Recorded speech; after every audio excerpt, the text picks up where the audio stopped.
Film Fanatics.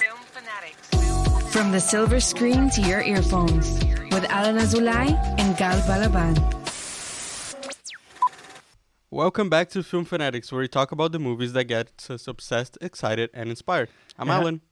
And I'm Gal, and today we're entering the Renaissance. That's right. We're going through Brendan Fraser's entire career through film. We're going through classics like George of the Jungle and The Mummy, and his outstanding comeback in The Whale.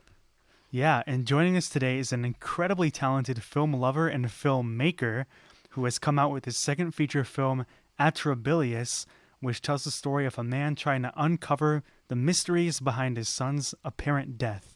Let's welcome to the Film Fanatics, William Attikus Parker. Hey, William. Hey, thank you for having me. So we are now we are going into another actor's showreel, and that is of Mr. Brendan Fraser.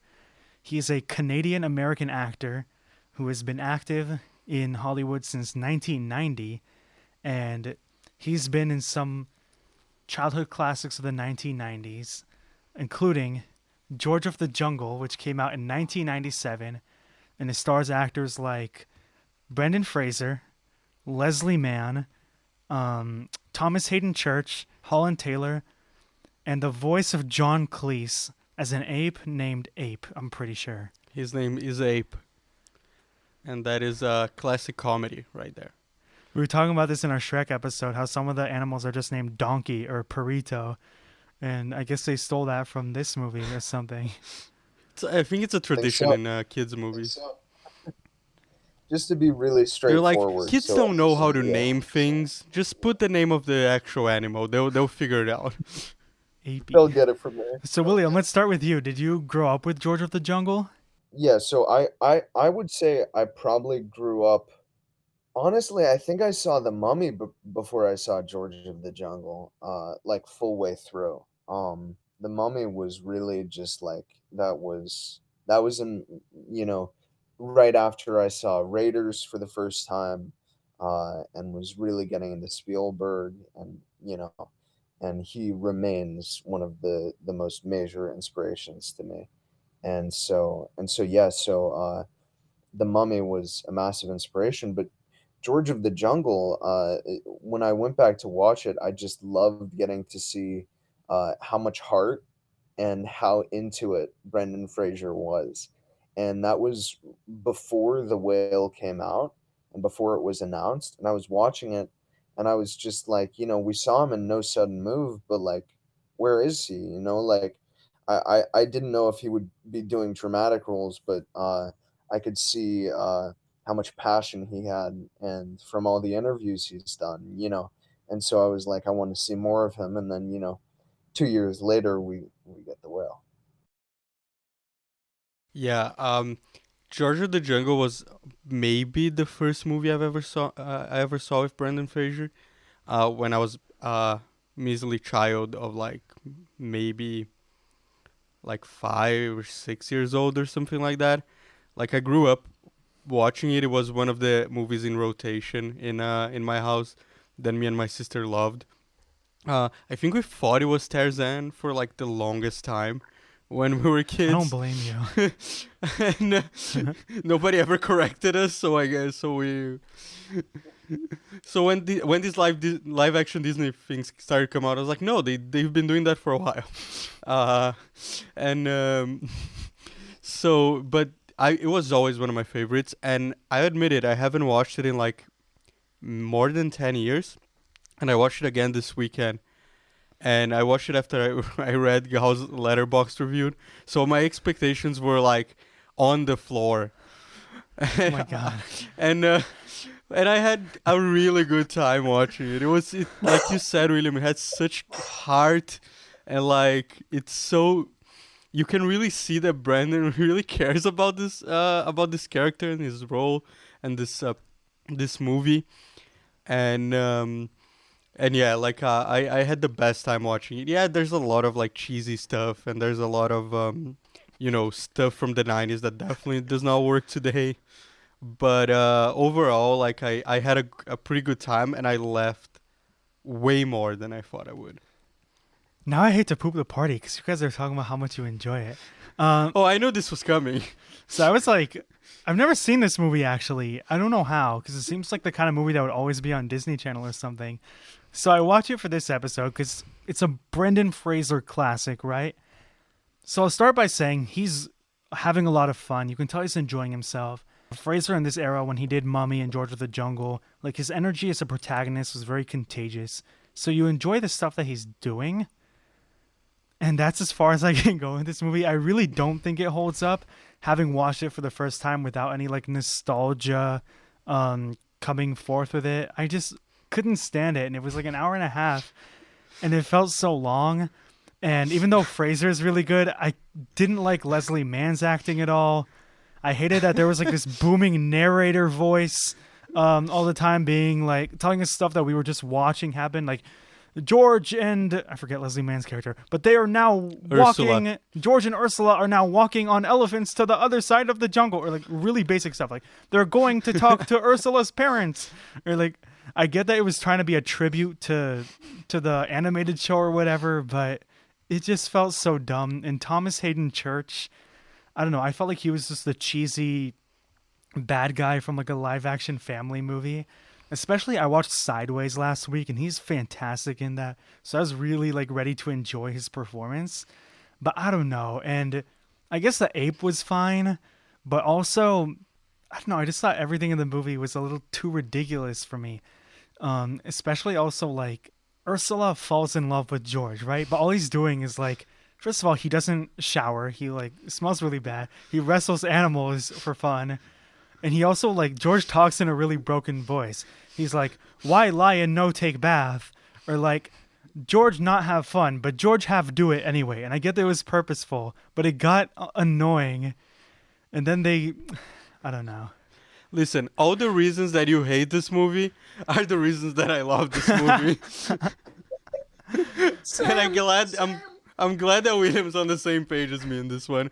Because all the like in the beginning it was kind of, like the narrator stuff kind of threw me off, but like as soon as like I turned off my like weird like watched like hundreds of movies brain, and I was like just enjoying the ride. Every time that the narrator comes up, it's so funny, and when especially like when the characters kind of break the fourth wall and they start interacting with it. It's there's a scene by the end with one of the bad guys and the narrator that had me cracking up. And yeah, it was a really dumb joke, and I don't know why I was laughing so hard, but like yeah, all the cheesy stuff that you mentioned are the reasons that I had a blast watching this movie. I mean, like, yeah. I knew I shouldn't expect something amazing, but I just wanted like a fun adventure movie. But you know how like The Mummy, we'll get to it, but at least it establishes like its own rules within its movie. But this movie, like all the physics and the action, it felt like you were watching a Looney Tunes movie, but with no cartoon. But it was that's the thing, it was supposed to be like a cartoon in live action. But I'm like, it thought it was being Who Framed Roger Rabbit with all the sound effects and shit, but it was the worst Who Framed Roger Rabbit. And then where do they go? Do they go to like San Francisco? Where did they go in like the second half of the movie? Yeah, San Francisco. Yeah, so that whole element, just like the whole movie, feels like Hollywood saw Crocodile Dundee and wanted to do their version, their American version, but it sucks. Oh, it's the bad Crocodile Dundee. Oh my god. Yeah, everything. Yeah, I'm in the same page as Alan. Everything like that's so silly and goofy about it, that's like what I love. And thinking back on it, I must have seen it when I was younger. But I really like oddly appreciated it when I was like 16, which is so weird because, you know, it's like you'd think you'd go back and see it 16, 17, and you'd be like, what is this?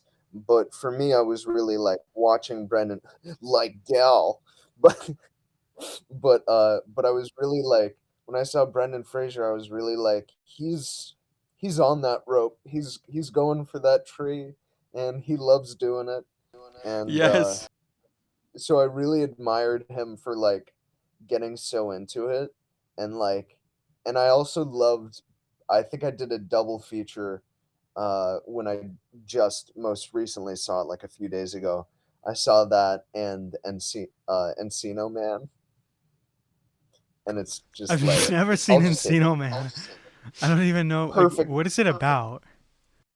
So it, I mean, it's pretty Oh, God. straightforward. It's really just like a teen movie, uh, but this guy comes across like a frozen, uh, kind of like I don't even know what you call it. He comes across a frozen man. Uh, that Oh, I frozen. haven't watched that Like movie Captain in America? so long. Wait, is it like Captain America but a family movie? It's Captain America, but it's a teen movie, and Brendan Fraser plays like an Iceman, and he plays or like a caveman, and He's like frozen from in the ice. Ice Age, and then he wins. Oh, he's a caveman. It's so. And he's going around California, and he's trying to do all these like. I need to rewatch that movie. I need to It's rewatch like- that movie so It's bad. like that Smurfs fish out of water formula. For me, it goes like this. It goes 80 for Brady, Encino Man, The Godfather. I think that's like the perfect ranking of all movies. But yeah, no, Encino Man. Oh my god. Definitely watch Encino Man with George in the Jungle.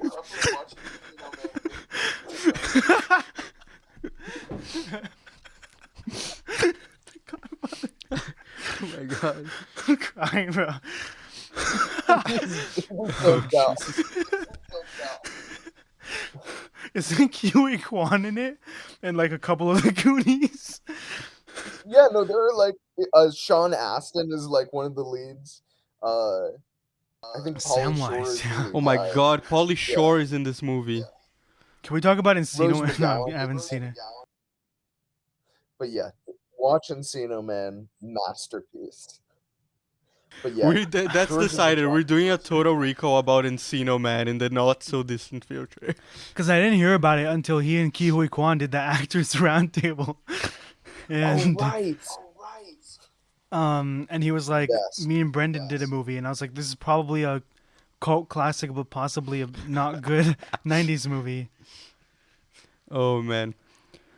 Okay, are you guys ready? William, usually when we finish talking about a movie, we go through and we rate it from Jesus.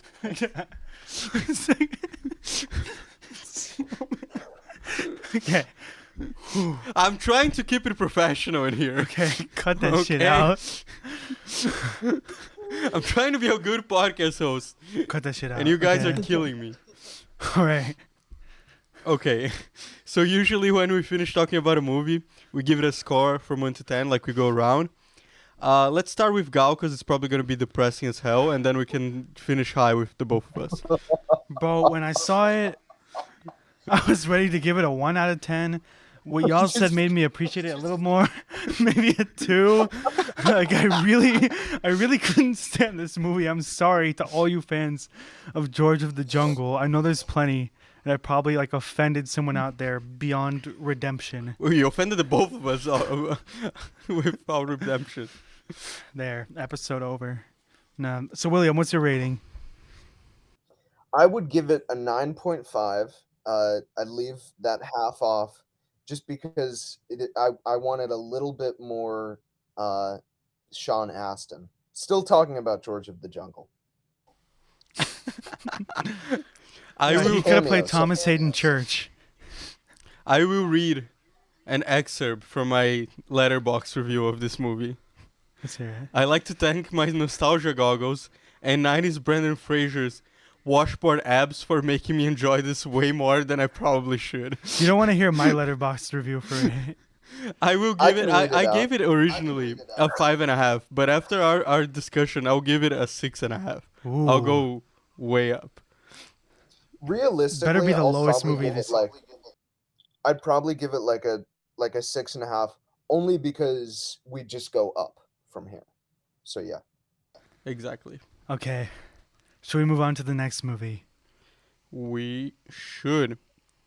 So, The next movie that we're talking about in Brendan Fraser's incredible career, that took an unfortunate pause that we'll talk about later. It is another childhood classic, at least for me.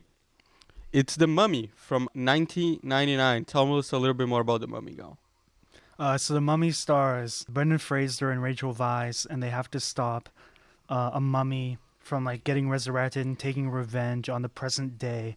This is actually my introduction, not my introduction to Brendan Fraser, because I had seen him before in stuff like Crash or Animation, but I don't think I really like got to know him as a presence until I watched this for the first time last year.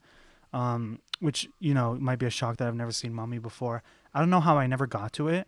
It's a fun adventure, and I think even though story-wise and execution-wise it's overall nowhere near Indiana Jones level classic, I think it does a similar job of taking inspiration and establishing scale really well when it comes to the settings. And Brendan Fraser's is great. He's so charismatic, and the presence that he has with Rachel Weisz, who's also really lovely, is off the charts. And her brother was always a great character in these movies. So funny. He's really funny, and their journey is pretty interesting, like the different tribes or journeys that they encounter. I think Screen Junkies made a video saying that like Jungle Cruise copied like every beat from this movie. And having watched Jungle Cruise first, it was funny to watch. I think some of the CGI definitely doesn't hold up, and overall some of the villains I don't care for in this franchise at all. But considering where this franchise went, this one's actually a really fun one to just put on, especially when you're not looking for something amazing. But even just like as a movie to watch, I think it's a fun one, even though I don't think like some people adore it. I love that this week, even when you're being positive, you still like slap a little backhanded compliment to the movie that we're talking about. I like it. I don't love it, but I liked it. What am I supposed to say? Like Better than Indiana Jones? It's like, not. It's great to it's great to have it in the background. No, like it's great to have it on and watch it, but you're not like grading this for like a screenplay Oscar winner. No, I know. I'm just fucking with you. So, William, what's your history with The Mummy 1999? The Mummy, just really like as I said, like, you know, I think as we all did, I saw Raiders first, so that was a massive inspiration, and I saw The Mummy, just because my dad was like, well, you know, if you like Raiders, it's a step down, but we should try and see The Mummy, and I was like, okay. And I watched it, and I just remember nothing but enjoyment. I mean, it's just like, I just love like an action adventure movie like that.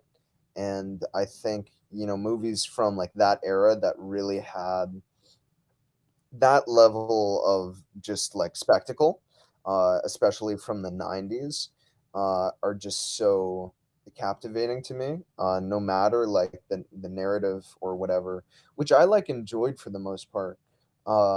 And also like the CGI, I'm gonna admit that kind of makes me love it more just because it is silly. Because I think everything about it is just so bizarre and absurd and camp.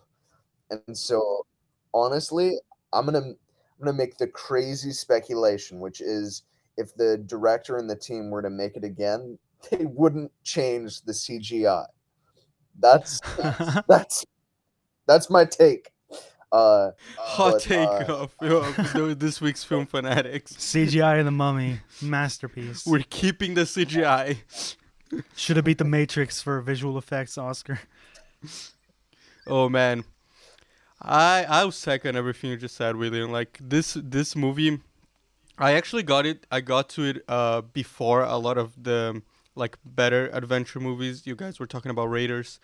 I actually got to The Mummy first. Before Raiders, actually, because it was one of those movies that like was on TV when I was a kid, you know, and Raiders I actually had to seek out when I was like older. So I also remember like having a blast watching this movie. Just like with George of the Jungle, was one of the ones that like in our house was like permanent rotation. Watching The Mummy. And that at that time I didn't care about like CGI or like anything else really. I just wanted to have fun, and that it's one of those really fun movies that like it's perfect for like a 12-year-old, like 11-year-old to watch and just have a blast. Having rewatched it also last week or like 2 weeks ago or something, I also had a blast again. I was thinking like what happened with some other movies that I've rewatched recently that I hated, that I loved from my childhood. I was so scared to rewatch this movie, but I'm so glad that I did because it's so fun. And like you said, the CGI is charming more than anything else. Uh, when the mummy is like turns into like a tornado. It's one of the weirdest fucking things that I've ever seen in a screen, and I love it so much. Also, you've like mentioned The Mummy a couple times on the podcast before I even saw it for the first time. So I think Alan was like a slight influence for me to check this out at all. Like a year ago. What do Yeah, you think of like the human villains in the movie, by the way? and they're kind of forgettable. I love how they die. Yeah, that's like the best part of them. Their death scenes are so incredible that like I don't care that they're forgettable because I'm just there to see them like squirm and like 1,000 bugs eat them or something. Yeah. Yeah, I feel like you can kind of tell when a movie is going for something really profound and when they're just making an action adventure spectacle with some heart. And so I feel like for going for that, I think they did so much, and that's why it was so enjoyable for me. It's a similar thing with like George of the Jungle. It's like I typically rate things based on like how much I enjoy them, and Same, especially same. with the Mummy, like you can see how much work went into it, and like not just the budget, like the amount of people that were focused on lights and probably getting sound in those dunes and those massive sets. So I have like nothing but appreciation for it, and no matter how camp it is, I love it. I think like yeah, some of the CGI sucks, but I appreciate when a movie establishes a scale that like makes you feel like it's going beyond what you see in the camera. But I think it also was important that it didn't take itself that seriously. Brendan Fraser even said that about why The Mummy 2017 didn't work, which I saw a couple weeks ago for the first time with Tom Cruise. Still never watched it. It's dog shit, by the way. And it like takes itself so seriously, and all the lighting is so dark, and there's like a zombie Jake Johnson, but it's also trying to like create this dark undertone to create the dark universe. But none of it's like cheeky or witty or silly, despite like the villains being so like out of this world, and I think the original Mummy did that so well. Even the Mummy Returns, which I watched shortly after this one, I feel like they just complicated the rules and the turns too much. Mummy Returns I also hated, unfortunately, especially the Dwayne Johnson CGI. And that one's a little bit more unforgiving. And there's like the CGI that I hated in the Mummy Returns, where it's like one of the characters gets sucked into hell, and there's like all the souls of hell pulling them in towards the end of the movie. Do you remember this, Alan? Yeah. It's, in my opinion, a horrible movie. There's a great scene in Mummy Returns where like Brendan Fraser's like on a double-decker bus chasing someone who kidnapped his son. That's the only really good scene in the movie, but this is the only one worth watching, the original. Was Michelle Yeoh in the second one? I think that was Tomb of the Dragon Emperor, but I can't remember anymore. I haven't seen the third one. Yeah, I don't think I've seen the third one either, now that I think about it. Rachel Weisz was in the third one. She wasn't? She got replaced by Maria Bello. Michelle Yeoh's in the third one? And Jet Li? Michelle Yeoh and Jet Li? Why are we not watching this now? Let's cancel that. We're making it sound way better than it is. Let's watch it now, and we'll go back. Oh no, 13% on Rotten Tomatoes. But it is Michelle Yeoh. It is Michelle Yeoh. Yeah, it's 13% on Rotten Tomatoes, and it's the same director as the first Fast and Furious. Oh, sorry, God. I just had a little stroke. But yeah, no, the Mummy Returns, I got to see it actually.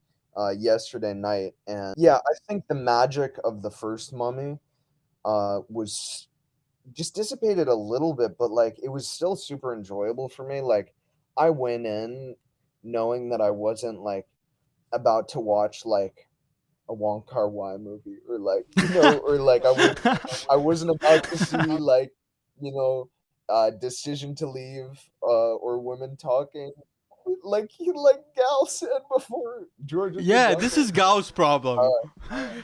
Gao went into George of the Jungle expecting to watch Decision to Leave. That's So I his had problem such a good day of completely. movies before that, and then I watched George of the Jungle, and just That's That's what I said though. I DM'd you because you put up the photo of when you were about to watch Decision to Leave. It was a photo of the trailer of Close, and I thought you were watching Close and making a joke that it was Decision to Leave. that I Because wanted to when you leave. see it, if you haven't already, it lines up so well, and it's just I was like, that is a spot on joke.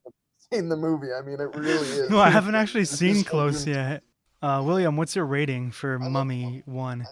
I'd put it honestly, enjoyment factor, I'd put it at an 8, if not a little higher. I'm somewhere in between like a 8.25 and an 8.5. Let's do 8.5 just because like I appreciate so much of it, and maybe not on technical fields, but from an enjoyment factor, I just think it's such a classic. And yeah, of course not on technical fields. I don't know if I'd put it there, but like just based on the nostalgia. Yeah. I agree with you. I'll go 7.75 out of 10, but You guys are making me closer look to horrible. 8. Oh, I was thinking 6.5, but now you guys are making me feel generous. So maybe 7, 6.75, I guess. Yes. I'm gonna do 8 so that we have a 7, 7.5, and an 8. But a Perfect. nice little gradual. Yeah, but this movie, I think George of the Jungle, like you could point out more easily some of the technical stuff that would make it not stand out today as well.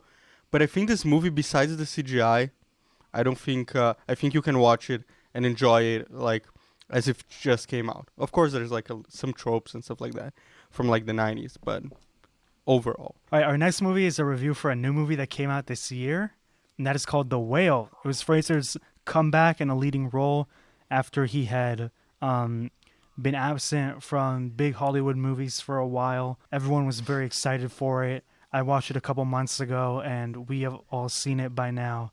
It's directed by Mr. Darren Aronofsky. If you don't really know what it's about a guy named Charlie who had binge eating issues after his lover died and tries to reconnect with his daughter.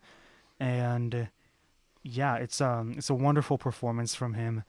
And there's something so like empathetic about it. You hear and you understand like all the stuff that he did that hurt his family prior to the events of the movie, but throughout you're watching the movie and it's like hard for you to judge him. And that's really a gift that Brendan Fraser has. Like we said, like you see him enjoying the stunts or the performance and you enjoy that with him. So you sort of feel the empathy with him too in The Whale. And I've always been a fan of Darren Aronofsky's style and the way he directed it to keep it engaging in a one location movie. I thought he did an excellent job directing it. And the lines, the script, wow. There like almost isn't a standout scene because there's so many well-written moments. I'm a little bit late to this party. I watched The Whale last night. I loved it. I really did. Like, it was heart-wrenching, and I was not expecting it to be this good. Because I've heard like a lot of things from a lot of people. Like, there's a lot of controversies apparently because of like fat shaming or something like that. I don't agree with that.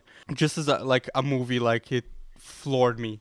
It's easily one of the best movies I've seen in a while. It's it's one of those movies that like you watch, the credits come, and I wasn't only stunned, I kind of like honestly left my body for a second. I was just like, it's such a Me too, thank you. I was just like, because it hits you so hard in those first 5 minutes, and you're like, maybe it's just a punch at the beginning, but it just keeps on going and it keeps on going. And for me, there is something hopeful about it. I think a lot of people, their issue is that they think it's depressing start to finish, and that's valid because there's so much hurt there. But for me, there is hope in the end, and that may be just like my really wanting there to be hope. But I think that ending kind of clarifies some of that. I mean, everyone's saying this, but Brendan Fraser, what he did with this part is just astonishing, and I really don't know how else to put it because it's one of those parts that on the page you could make him so hateful, you could make him someone that the audience would hate, but his choice to put, and this is also credibly to the writing and directing, his choice to put the humanity and the love that he has for his daughter, the kind of platonic love he has for Hong Chow, phenomenal and well deserving of that nomination. I just think there wasn't a flaw in the performances because it really is. It's a movie where, like, if one of those performances wasn't up to maybe not Brendan Fraser's standard because that the standard of his performance in this movie is so high, but at least at a baseline standard, I think the movie would have crumbled. And so it really just left me feeling so much admiration for the people that, I guess in some ways had the guts to tell this story because so much about it is not like a traditional, if not everything about it is not a traditional appealing Hollywood movie. And so their decision to go dark, tell something human, tell something about a character who's flawed was super inspiring to me. And I think just watching those videos of Brendan Fraser getting ready and putting on his makeup, it just makes me feel nothing but admiration, as I said, for him, for the makeup team, for making this story come to life and putting their all into it. There's hardly a lot I think that I can say after that. That was a great review of The Whale. You guys could honestly just click off now. No, I'm kidding. Please don't. But yeah, I agree that the human nature of the story, it's so personal because yeah, we all don't go through exactly that, but the feeling of grief that he's going through and breaking up families and all that, we all had to face that at some point, or we'll have to face that at some point. And it's just displayed by both Brandon Fraser and I guess Darren Aronofsky's film as a whole as such a human thing that is not good, it's not bad, it's just the way we are and the things that happen to us in a way. Yeah, I had high hopes for his performances for his performance after what I heard from all the people in our community in Hollywood and all that. But I was blown away. Even with all those high expectations, the performance he gives here is not even Oscar worthy. If there's anything more than that, Yeah. it could probably be that. Lifetime achievement with Yes. but everyone's stellar. Hong Chow, I think, was brilliant, and this movie kind of gets her the recognition after she did a lot of great supporting parts in other movies. And Sadie Sink, I felt like her character, it's hard to nail that without being funny, but she was kind of ruthless, but also you understood her, and she was phenomenal. And then Samantha Morton comes in for I think one scene, and she's also terrific. Yeah, Samantha Morton I love too. Ty Simpkins' character, I think he got a little bit too much screen time. By the end of the movie, I felt like they could have trimmed a couple minutes, and so I would have taken a little bit out of him.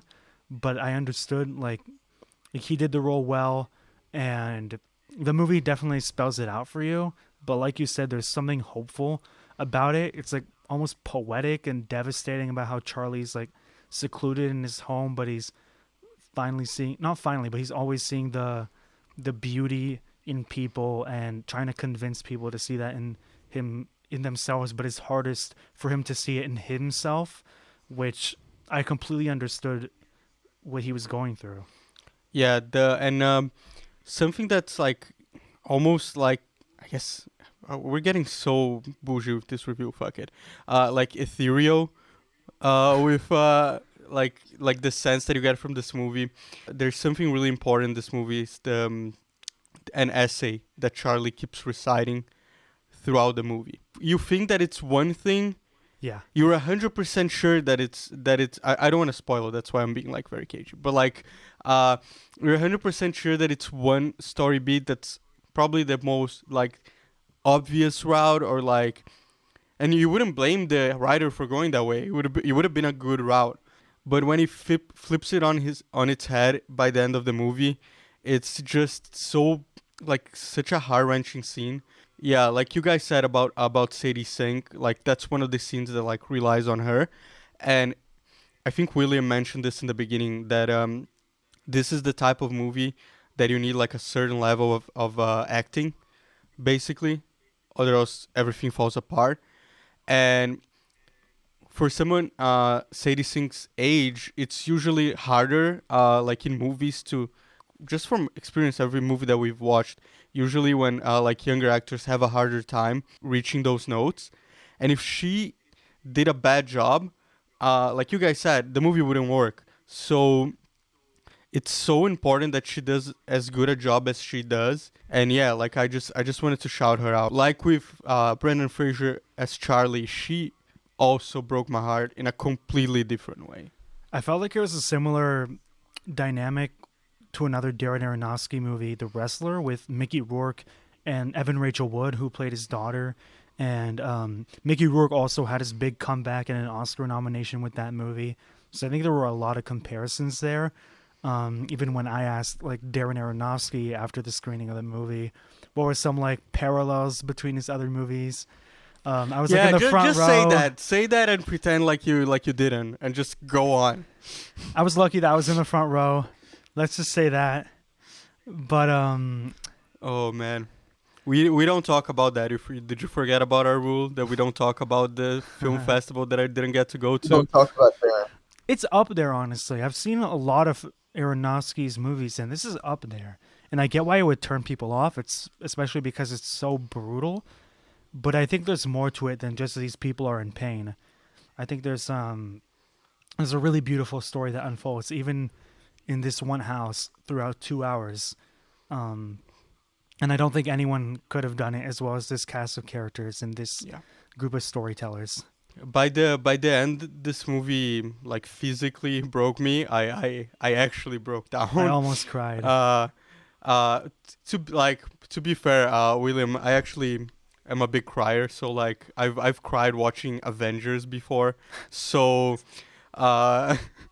so of course that this movie like destroyed me physically, mentally, and all that. Yeah, it's one of those movies that I'm thankful I got to watch.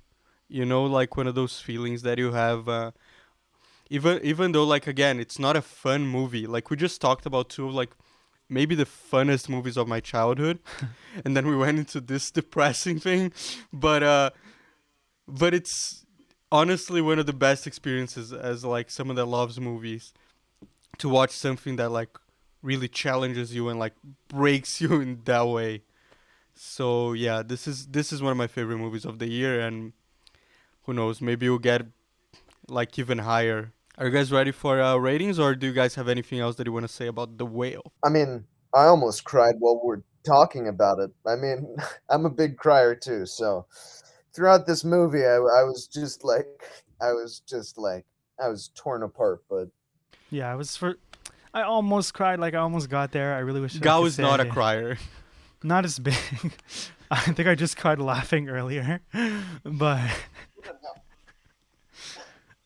for me, this movie's 9 out of 10. This is actually, I would say, my second favorite Darren Aronofsky movie after Black Swan, which Black Swan's 10 out of 10 for me. I think it's a modern masterpiece. And then I would go favorites, at least, The Whale, and then like Requiem for a Dream, The Wrestler, even Mother I really liked. Yeah, he's a good filmmaker, isn't he? Actually, I want to go last. William, how much do you give The Whale? I'm gonna be honest. I don't know where I don't know if I'm ready to rate it yet, but it is high tier. I mean, it is just expertly made on every field, and even enjoyment factor.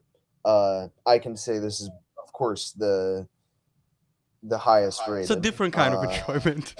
Enjoyment factor, Different yeah. kind of, It's not George of the Jungle and enjoyment. it's not George of Enjoyment the factor is Jungle, like Darren but, Aronofsky movie enjoyment factor. Like, how much did I need to wash my face after the movie?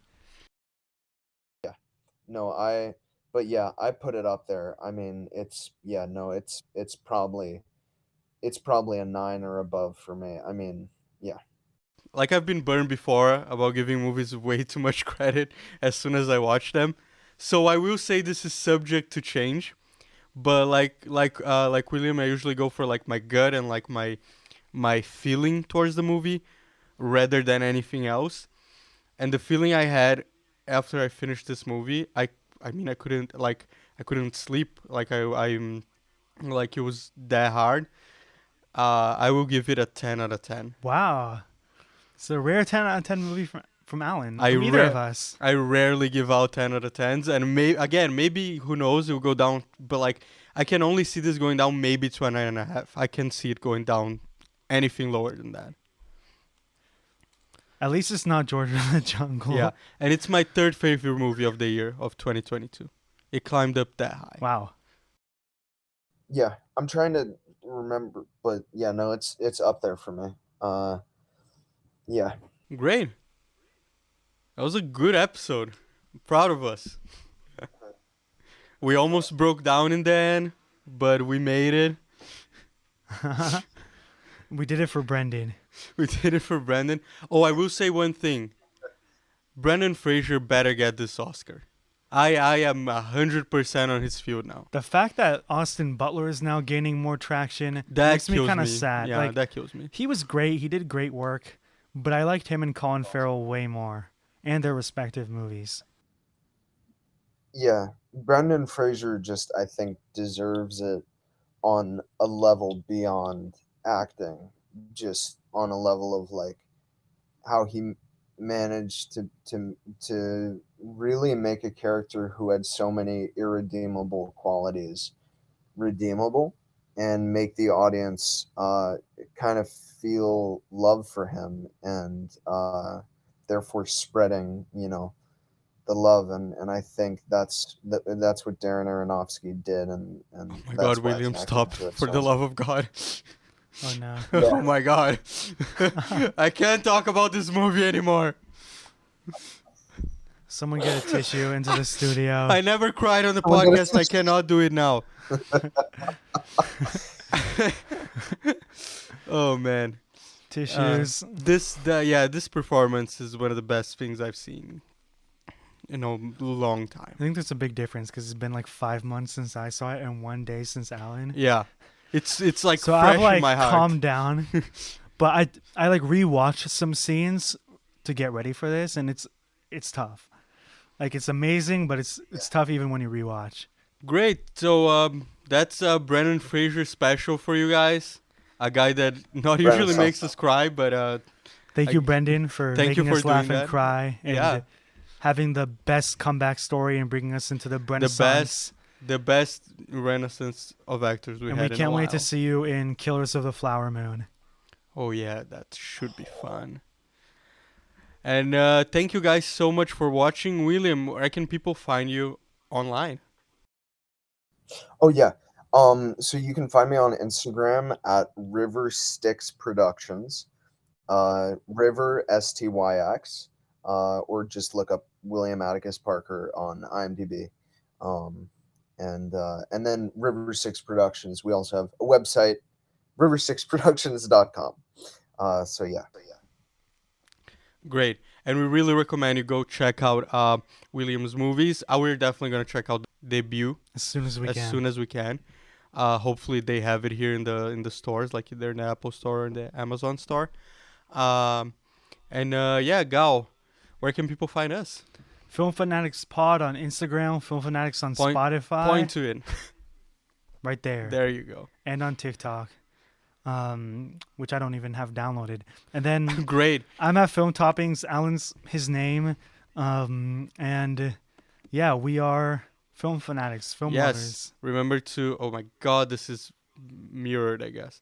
But remember to subscribe. You see that button? Press that button. Hit it. Doesn't cost you anything. It doesn't. Oh my God, we became the people that I hated when I was a kid. But remember to comment and leave a like as well if you like the video, and comment maybe like your favorite Brendan Fraser performance. I have a feeling it's gonna be the whale if you watch that. Definitely Looney Tunes back in action. Yes, thank you. And yes, thank you again, William, for joining us, and we'll see you guys soon. Have a good one. Film Fanatics. From the silver screen to your earphones with Alan Azulay and Gal Balaban.